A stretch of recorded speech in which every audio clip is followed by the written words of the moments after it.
Happy Easter sa inyong lahat. Ako po ay inaantok. Maaga po akong pumasok. So, mga alas 8, nandito na po ako. So, dapat po is, ang pasok ko is alas 11. Alas 8, nandito na ako. Maaga akong gumising. And update ko lang kayo guys. Ngayong araw na to is, dadagdag kami ng mga parang extension sa aming shop. Para po sa mga bagong darating na shipment. Ayan, yung may mga blanco sa taas na mga stand. So, dudugtungan nila yan. Lalagyan nila ng parang tawag nito, bakal pa ulit para po sa bagong darating na shipment. So, ayan, update ko lang kayo guys. Today is Monday. Inaantok ako. Kaya ayun guys, maraming salamat po sa inyong lahat. Have a nice day. So, i-update ko po kayo at ipapakita ko sa inyo kung ano mga pagbabago na naman sa aming shop. Dahil excited na rin ako sa bagong darating na aming mga shipment, sa mga bagong items. Dahil ang aking paborito ay ang mag-display. Yan po ang aking paborito. So, have a nice day guys. Papakita ko na sa inyo. Eto na siya.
So, ayan, good morning guys! Have a blessed Tuesday sa ating lahat. So, ngayong araw na to, ang second day para sa pagpapagawa ng bagong stand. Kumbaga parang extension ng stand na nakikita nyo sa likod. Ayan, yung parang may mga ano ng sweatshirt. Ayan yung sweatshirt.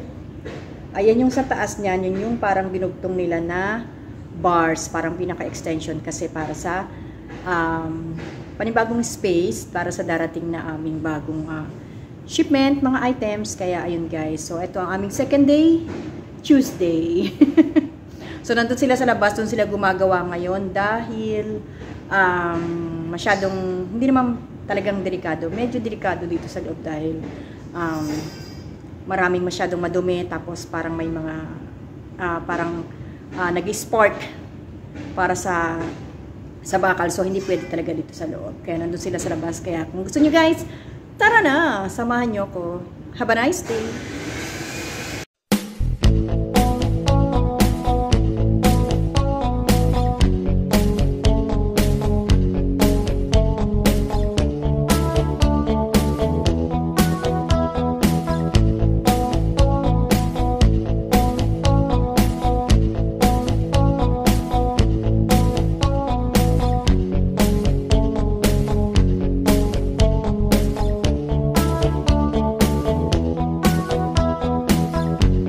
na guys yung sinasabi ko sa inyo. Dati blanco siya. So ayan yung mga inad nila na mga bars. Ayan siya. Diba? Medyo gumandang tignan para sa bagong space. At yung dito naman para sa kids. Sa girl section. Ayan. Ayan yung inad nila sa taas. 1, 2, 3, 4. So, 4 yung inad nila dyan. Yan ang magiging panibagong space namin para sa ating damit para sa girl sections. Ayan, guys. After nyan, dito naman tayo sa boy section. Nandito ang kanilang ginawa. Ayan.